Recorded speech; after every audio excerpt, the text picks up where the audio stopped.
Video kali ini kita membahas kelanjutan soal yang sebelumnya.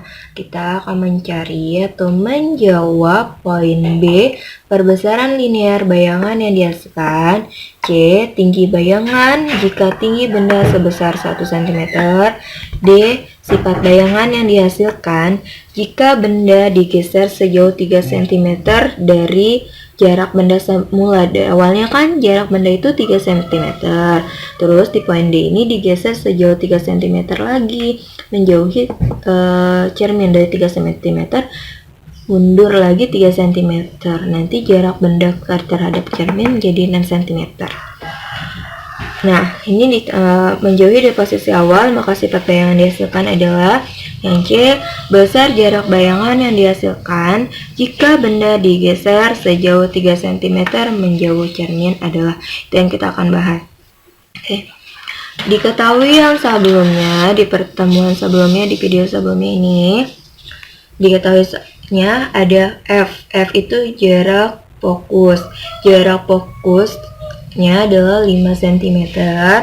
SO, jarak bendanya sebesar 3 cm. Tinggi benda HO-nya adalah 1 cm. Ditanya di poin yang A, dicarinya itu adalah jarak bayangan.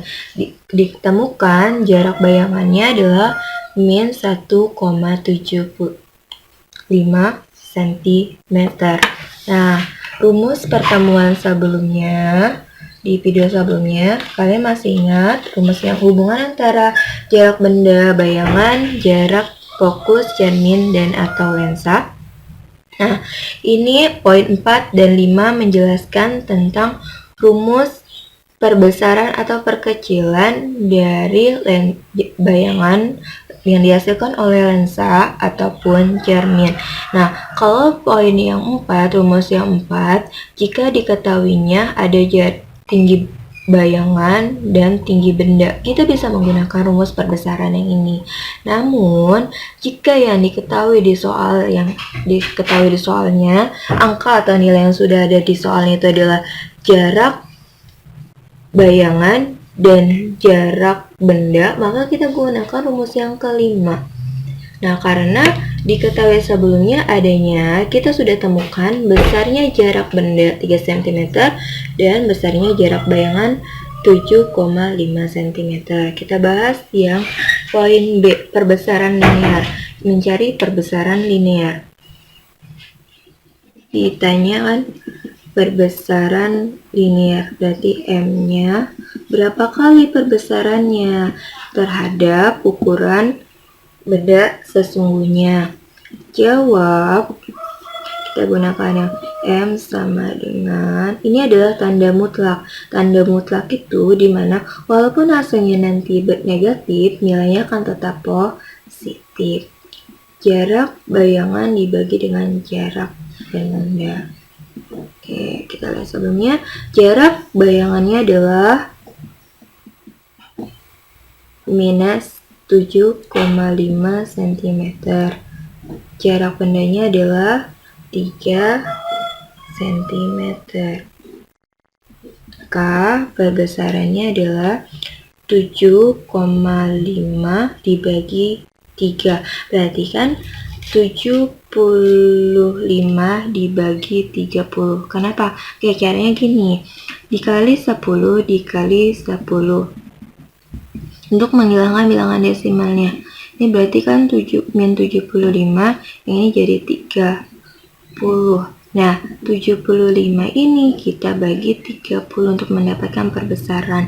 Lalu misalnya disederhanakan dengan konsep pecahan juga bisa. Kalau saya teman hari ini menjelaskan perhitungan dengan mencari bilangan desimalnya atau bilangan berkomanya. 70, ini 70 kita buatkan 70 dibagi 30. 30 dikali berapa yang mendekati 72? 2 kali 30 hasilnya adalah 60. Kurang.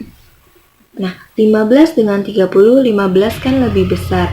Maka di sini kasih koma, di sini tambahkan 0, 150. Dibagi, tidak buang kan udah seimbang ya.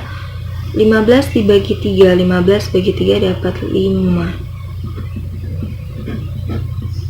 Jadi Minus 7,5 dibagi 3 hasilnya adalah awalnya min 2,5.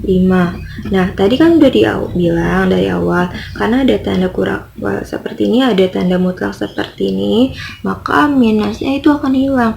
Jadi perbesarannya adalah 2,5 kali dibandingkan perbesaran bayangan 2,5 kali dibandingkan perbesaran benda. Oke, selanjutnya kita akan bahas poin yang C. Tinggi bayangan jika tinggi benda sebesar 1 cm. Oke, karena tinggi bendanya sudah diketahui 1 cm, perbesarannya pun sudah kita temukan, itu perbesarannya M-nya 2,5 kali, maka untuk tinggi bayangan kita bisa menggunakan rumus bagian dari rumus yang keempat. Nah, yang ini, tinggi bayangan sama dengan perbesaran dikali tinggi benda. Kita tulis. Ditanya poin C, HI-nya tinggi benda berapa cm? Jawab, kita gunakan rumus ini. HI sama dengan M dikali HO. HI sama dengan M-nya sebelumnya sudah ditemukan 2,5 kali dikali HO-nya adalah 1 cm. Maka tinggi bayangan yang dihasilkannya adalah 2,5 cm. Ini besar HI-nya. Nah, kita sekarang bahas poin yang D. Sifat bayangan yang dihasilkan jika benda digeser sejauh 3 cm. Oke. Saya gunakan pulpen yang berbeda. Sebelumnya, jarak benda terhadap cermin itu kan di sini 3 cm. Lebih kecil dibandingkan jarak titik fokusnya. 3 cm lebih kecil dibandingkan 5 cm. Maka, sebelumnya benda berada di ruang 1.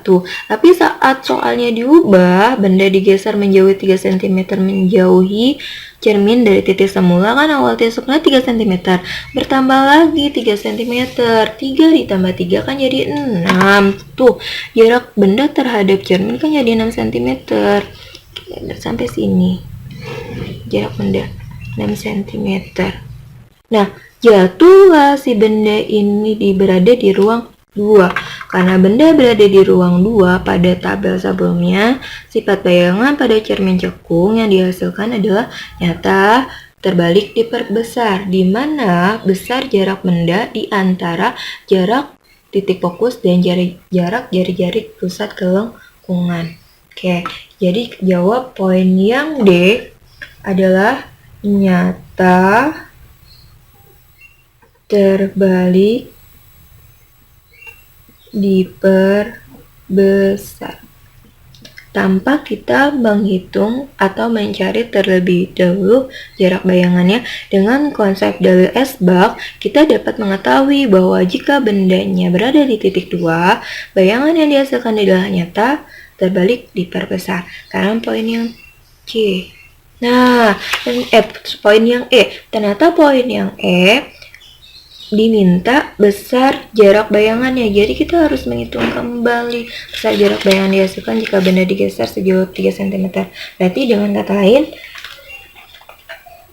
jarak bendanya berubah menjadi 6 cm.